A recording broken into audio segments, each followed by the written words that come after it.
Hello MotoGP fans. Condition Welcome of back to Miami. ZNGP Today. Pedro Acosta's sprint victory in Thailand, sealed after Marc Márquez was penalized in the final laps, was more than just a statistical first win.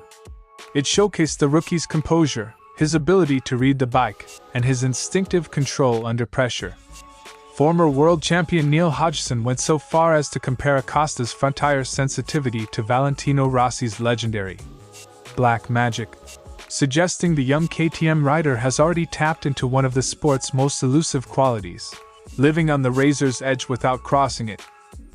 Marc Márquez reflected on his career, recent comeback and future prospects in a wide-ranging interview on Radioestadio Noche. The reigning champion singled out Jorge Lorenzo as his toughest rival, described the 2025 title as the most meaningful of his career, and spoke candidly about the physical limits that will shape the end of his time in MotoGP. Marc Márquez confirmed that the bulk of a new contract with Ducati is already agreed, but said he has asked the factory to pause final signatures while he completes his physical recovery. Returning from Buram, the reigning champion framed the delay as prudent. He wants to be certain of his shoulder's condition and his feeling on the bike before committing to a long-term deal.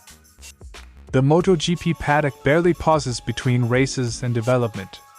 Just 2 weeks after the Thai Grand Prix, Aprilia, KTM and Yamaha have converged on the Jerez circuit for 3 days of private testing. The sessions are unique. Teams are not only refining their 2026 packages on Michelin tires but also gathering first impressions of the 2027 Pirelli prototypes, which will usher in the new 850 cubic centimeters era. The test represents a pivotal moment, a bridge between the present championship fight and the technical revolution looming next season. Don't forget to click subscribe button and the bell icon for MotoGP news update.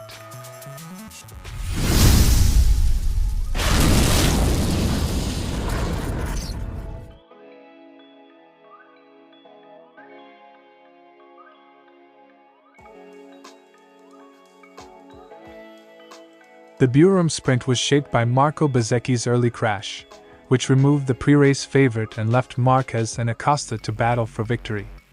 Their duel was fierce, with Marquez pushing aggressively and Acosta refusing to yield.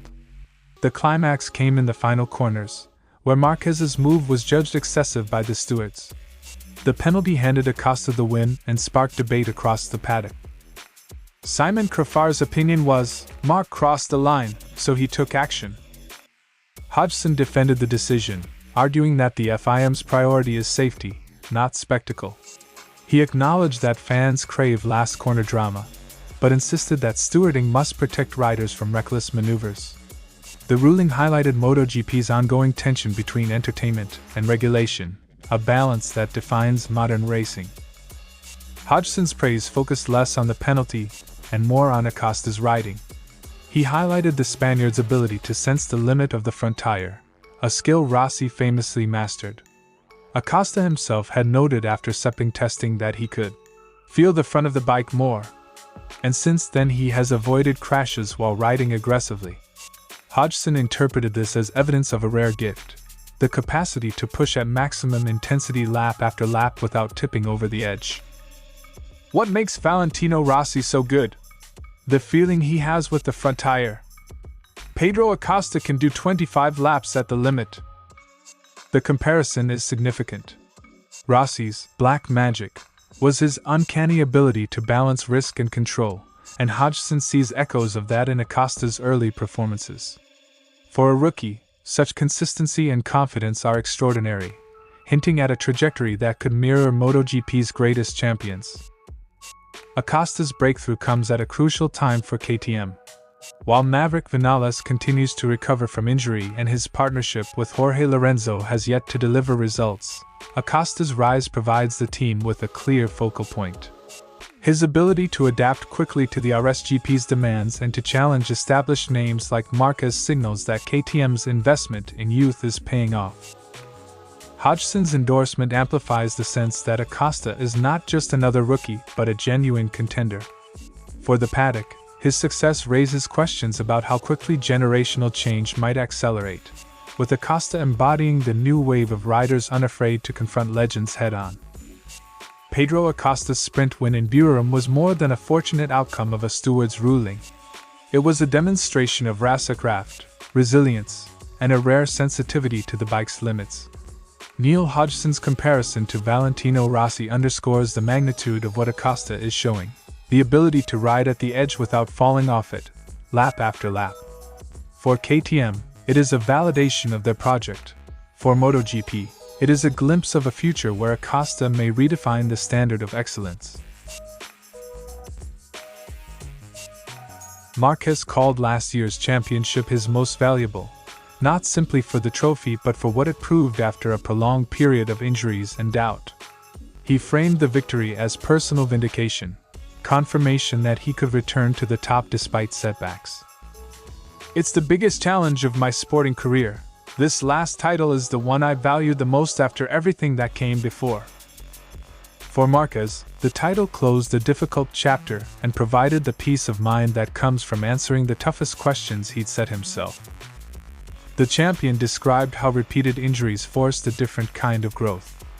Those seasons, he said, matured him faster than years of uninterrupted success, teaching patience and perspective.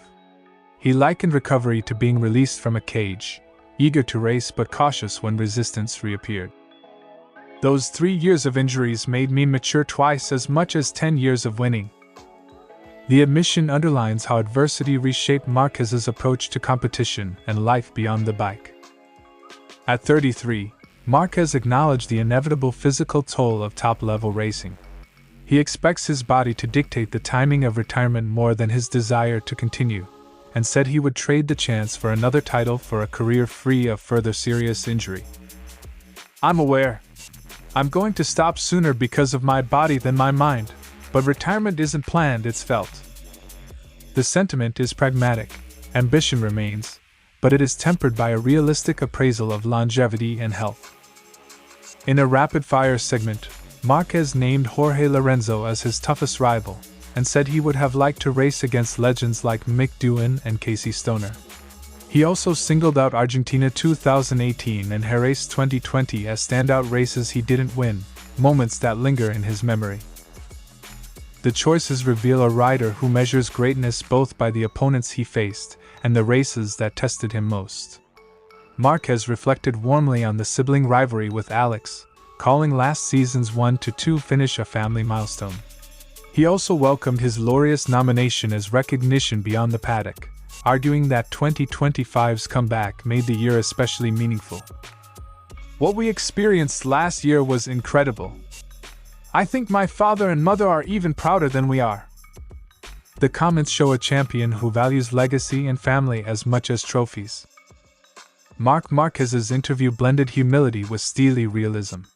He celebrated a career-defining title, acknowledged the hard lessons of injury, and accepted that the sport's physical demands will ultimately set his timetable. Naming Jorge Lorenzo as his greatest rival and reflecting on the races and people who shaped him, Marquez offered a portrait of a champion who knows when to push and when to preserve, and who, even as he eyes the future, remains fiercely present on the grid. Marquez said discussions with Ducati have progressed well and that most points are settled, signaling mutual intent to continue the partnership that produced last season's title. The rider emphasized that the outstanding items are procedural rather than fundamental, and that both sides remain aligned on the main terms. About the contract, Ducati and I both agree on most of the points. The update reduces speculation about a dramatic switch and points toward a likely renewal once Marquez is satisfied with his fitness and on-bike comfort. The Spaniard explained the request for a pause stems from the shoulder injury that interrupted talks earlier in the year.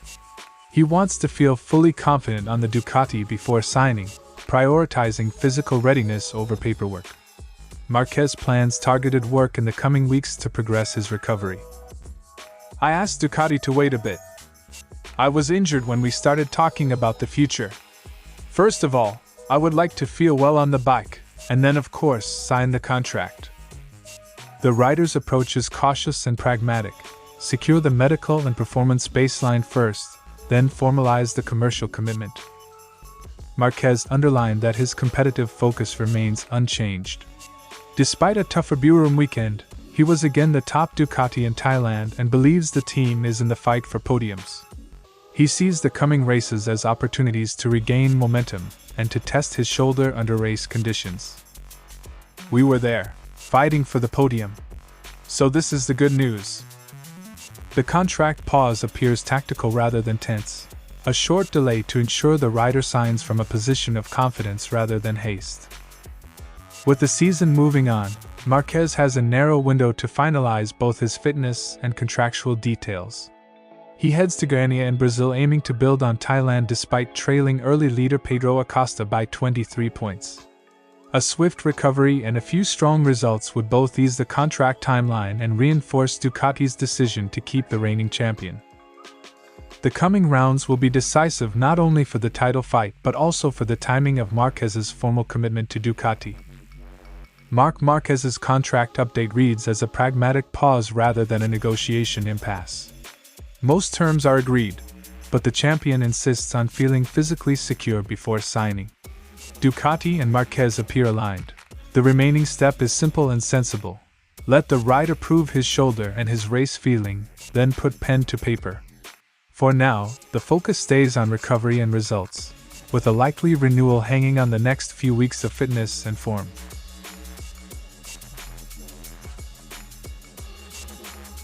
Aprilia has entrusted Lorenzo Savadori with the RSGP, continuing his role as the factory's dedicated test rider. KTM, with its deep roster, is expected to call on veterans Pol Espargaro and Dani Pedrosa, both proven evaluators of new machinery. Yamaha, enjoying full concession status, has the flexibility to run its regular riders, Fabio Quartararo, Alex Rins, Jack Miller and Toprak Razgatlioglu, but logic suggests Augusto Fernandez and Andrea Dovizioso will shoulder the bulk of the workload. Each factory is carefully balancing resources. Experienced testers provide consistency, while occasional input from race riders ensures feedback reflects real-world competition demands. The headline feature of the Jerez test is the tyre crossover. Michelin, in its final season as MotoGP's sole supplier, has brought the 2026 compounds, while Pirelli has supplied early samples of the tires that will define the sport from 2027 onward. This dual program allows teams to compare performance directly, evaluating grip, durability and rider feedback under identical track conditions. These first impressions are invaluable. They will shape chassis geometry, suspension settings and even riding styles as factories begin to design bikes around Pirelli's characteristics rather than adapting existing setups. KTM and Yamaha are already running their 2027 prototypes alongside current machinery. KTM previously debuted the RC16 850 cubic centimeters at Jerez in December with Espargaro, while Yamaha unveiled its prototype in Iwate late last year. Both manufacturers now split their time between refining the 2026 race bikes and logging data on the future machines. Aprilia, fresh from its Burum triumph, is expected to concentrate on the RSGP but may also sample Pirelli tires to begin building a knowledge base. This dual focus accelerates adaptation but stretches resources thin. Factories must decide how much to invest in immediate gains versus long-term preparation, a delicate balance that could influence both current results and future competitiveness. Ducati, meanwhile, has opted out of Jerez. The reigning champion manufacturer will instead debut its 2027 prototype at Misano on April 13th to 14th, immediately after the Qatar GP. Nicolo Bilega is slated to ride the new machine on Pirelli tires, marking Ducati's first step into the 850 cubic centimeters era.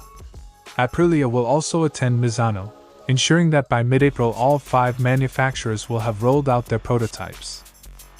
Ducati's choice reflects strategic timing, testing closer to home, on a familiar circuit, with engineers available to integrate findings directly into ongoing development. The Jerez test is more than a routine shakedown. It is the first tangible glimpse of MotoGP's future, with Michelin's swan-song compounds running alongside Pirelli's early offerings. For Aprilia, KTM and Yamaha, the sessions provide a chance to refine current race packages while laying the groundwork for the 850 cubic centimeters transition. By mid-April, with Ducati and Aprilia joining at Misano, The entire grid will have begun the process of adapting to new tires, new regulations, and a new era. The data gathered now will ripple across the season, influencing both immediate race setups and the strategic direction of MotoGP's next chapter. Thanks for watching ZNGP Today, and this is your MotoGP news update. And see you next time!